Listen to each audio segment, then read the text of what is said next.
Jesse Lingard scored once in either half to get Manchester United back to winning ways against Swansea City after Saturday's shock defeat to Huddersfield in the Premier League.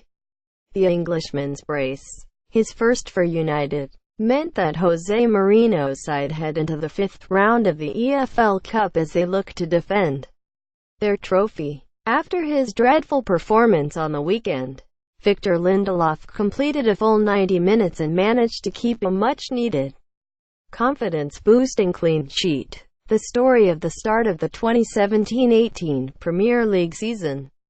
8 show all the story of the start of the 2017-18 Premier League season. 1/8 the story of the start of the 2017-18 Premier League season. How did the Premier League's Big 7 clubs begin the new campaign? Getty. 2/8 Everton, 16th after 7 matches. Everton made a slow start to the season. Despite spending over £133 million on new signings, they drew with City before heavy defeats to Chelsea, Spurs and United. Getty Images. 3/8 Liverpool, 7th.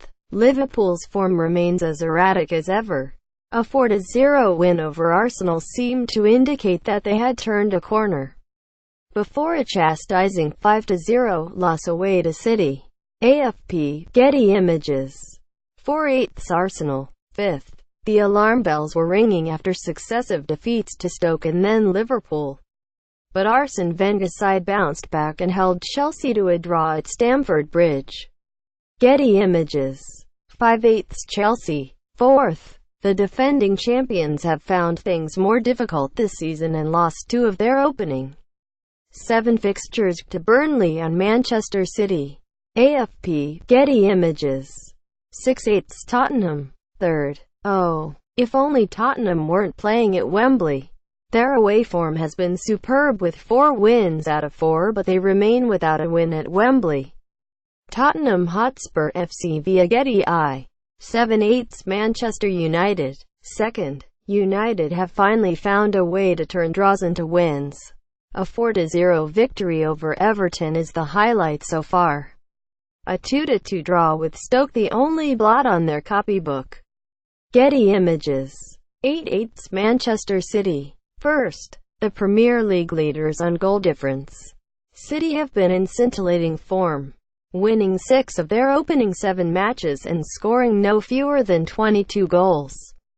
AFP. Getty Images. Here's 5 things we learned from the 4th round EFL Cup match at the Liberty Stadium. Shaw is on borrowed time.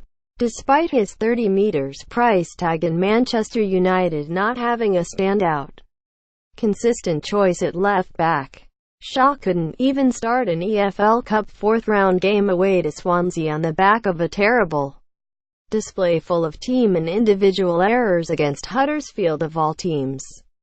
No offense intended. In fact, he hasn't started a competitive first-team game for more than 6 months.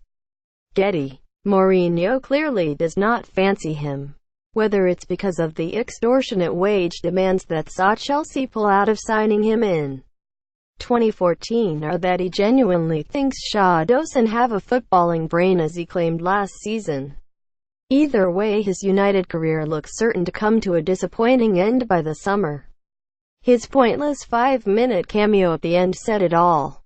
United exile regretting it. Andreas Pereira made the decision, much to Mourinho's disgruntlement publicly anyway, to go on a second loan move in 2 seasons to La Liga and Valencia with the promise of more playing time rather than stay and fight for a place in the United first team.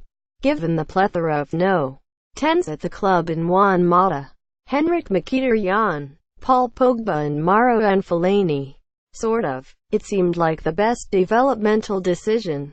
Getty. However, the absolute creative dirt that those playmakers who are actually fit at the moment have served up Pereira's promising preseason could well have seen him involved.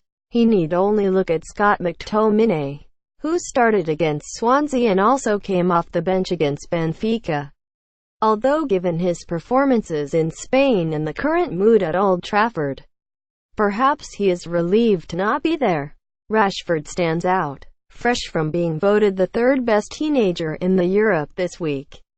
Marcus Rashford, in one deft touch, showed exactly why he garnered so many votes. As under fire, Ander Herrera fizzed in a sharp pass to the Englishman's feet. He expertly flicked the ball around the defender tightly behind him into the path of Lingard, who finished without any problems. Getty. But it was not just that touch. His pace, energy and ever-improving crossing ability shows that he is becoming the perfect wide forward. He will surely be United's most used forward of the season in that position as at the moment. In the absence of Pogba, he is the only connection between midfield and attack. Curious case of Lingard. At times he is utter sublime, and at times he looks like he belongs nowhere near a Manchester United first-team squad. But on Tuesday night he was certainly the former. His excellent run and finish after latching onto Rashford's flick showed sense of coolness and poise which he doesn't often exhibit. However, his second was a thing of complete beauty. Getty. He arrived right on cue for Matteo Darmian's cross and sent it flying into the corner from around 15 yards out. He is not quite a playmaker, but he is a good deep-lying forward runner, and it was that running which ultimately proved the difference. Swansea have bigger fish to fry. Just who is the EFL Cup actually for? Manchester United's lineup was littered with players on the fringes of the first team, while Swansea made 8 changes themselves. United, as is always the case with the bigger teams, rotate until they somehow stumble through to the semi-finals when there is a realistic chance of a trophy. But now even the smaller sides in the Premier League don't value it.